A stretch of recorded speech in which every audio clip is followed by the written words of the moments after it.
The fantastic emulation experts at M2 are at it again. I've been playing their Darius Cozmic Collection for the console, because there's an arcade collection out there as well. But I've been playing the console collection on Nintendo Switch. I've got a lot of retro games on the Switch, and man, I have been playing a ton of retro stuff over the last couple of years. More retro stuff in the last couple of years than I probably have in my whole career.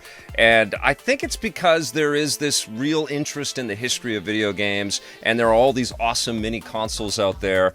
And M2 has been a player in a lot of these collections and bringing a lot of these old classic, fantastic titles back for modern gamers out there. And this Darius collection is about an arcade franchise that got ported to consoles. It's a shoot 'em up, and it's a scrolling shoot 'em up, so you're, flying into bases and caves and blasting across landscapes on alien planets, taking care of all kinds of different creatures that are biological and mechanical, that same kind of theme that we've seen in a lot of shooters out there. There's a lot of marine life that's on display in the Darius games. The Darius games are interesting, though, just like the Lightning Force and Thunder Force games were as well when I reviewed those games not too long ago. Darius has come to market under various brands and different names out there. It's been Darius predominantly in Japan, but it could be called something different in other territories. And the best example is the first one that's on the list. You get Darius 2 for the Mega Drive, the Japanese version of the game, and you also get in this collection the US version of the game called Sagaya for the Sega Genesis, and Sagaya ported for the Sega Master System. You get a couple of Super Nintendo or Super Famicom games on here, the Japanese Darius Twin and the US for the Super Nintendo Darius Twin. And you also get Darius Force in this collection, which was called Supernova for the Super Nintendo. And there are a couple of PC Engine games or TurboGrafx 16 games. You get Darius Alpha, which was a very scarcely released bonus disc that came out for people that picked up Darius Plus. Darius Alpha is a little bit more of like a boss rush game where you're just trying to get past bosses as best you can, and your score is uploaded to the internet. And Darius Plus, which is also included in this collection, which came out for the PC Engine, is a scaled down version with less bosses, less levels than Super Darius, which is included in the PC Engine Mini or the TurboGrafx 16 Mini, which M2 also emulated and ported. So it's a little bit weird that we don't get Super Darius in this collection. It also doesn't have the Darius fan-made game that was included in the Sega Genesis Mini, which M2 also worked on. And the other thing about this collection, which is terrific, by the way, and all of these games are definitely worth your time, it is a bit weird, and I feel this time and again when we see Japanese versions of North American games. It's great for the collectability and to kind of do the contrast and the comparison about what was left out and what's more difficult, what's more challenging, and how the localization efforts for a lot of these old classic titles. And we saw this in the Contra Anniversary Collection and the Castlevania Collection as well. It's fascinating, but it does feel like we're getting, a duplicate of effort and a duplicate of experience, because it doesn't really feel that much different to play Darius 2 than it does to play Sagaya. That being said, though, all of these games are beautiful, and what I love about having a collection like this that is about games on a bunch of different platforms, so you get to see the Sega Genesis going up against the Super Nintendo, going up against the PC Engine / TurboGrafx, I think that's fantastic, and you can see the strengths and the limitations of each of the platforms. I loved the color palettes that you see in the Super Nintendo games. They really burst off of the screen, but they don't have quite the same kind of pixel kind of perfection or the parallax scrolling that you see in the Sega Genesis Sagaya. And it's also very interesting to see the Master System Sagaya kind of stacked up right against the Sega Genesis game, and you see that it's definitely not as satisfying to look at visually, but it's impressive what the developers were able to pull off and get running on an 8-bit system like the Master System, and it still looks and plays quite nice. The Super Nintendo games, though, are unique in a couple of different ways. Darius Twin, as the name implies, allows you to play with another person on screen at the same time. It doesn't necessarily make the game any easier, because if you do have an ally playing with you, you're kind of expecting that they're going to be able to get up to speed quite quickly and survive the onslaught of all of the bullets crossing the screen and all of the different enemies that will pop up out of nowhere.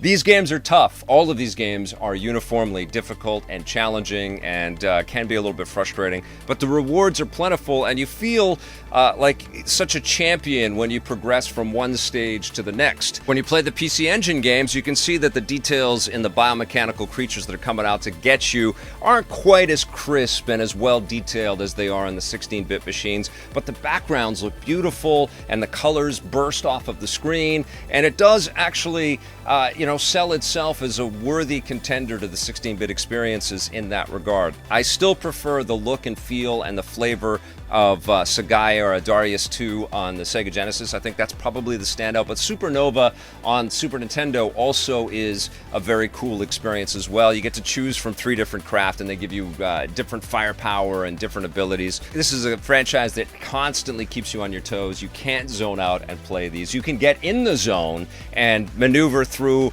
a stream of bullets and bad guys that are, popping up from the bottom of the screen and trying to blast you, and missiles that are tracking you and following you. You can find the zone to be able to survive to get to the next stage, and good luck on that next stage because everything ramps up and it gets much more difficult.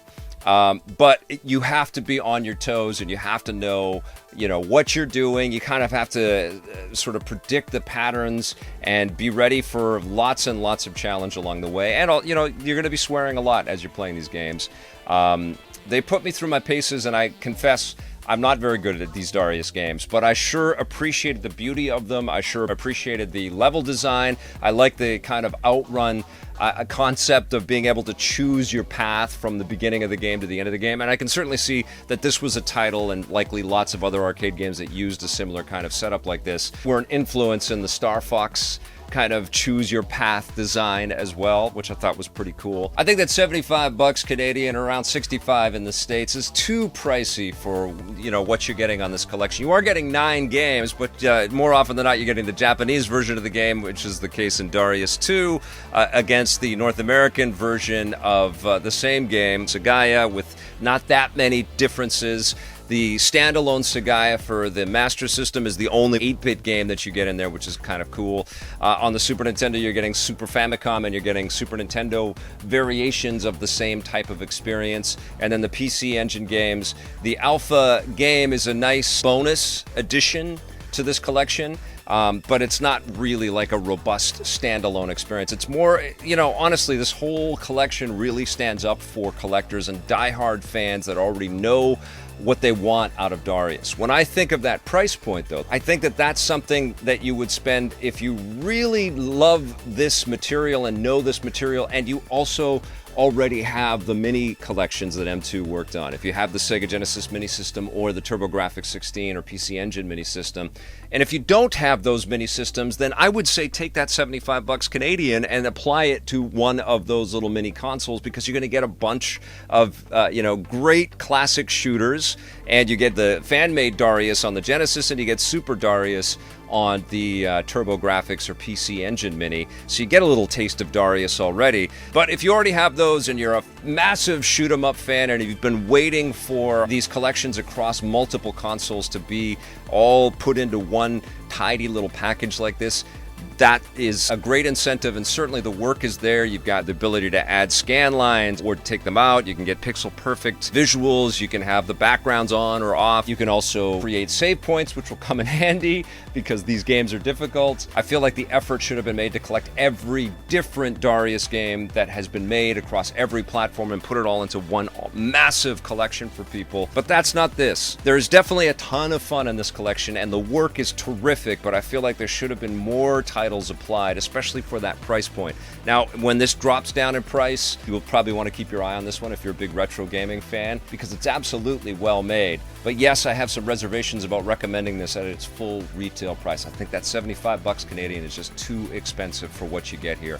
Still, really fun, really well done. It's dependable M2 emulation that we have come to rely on them for.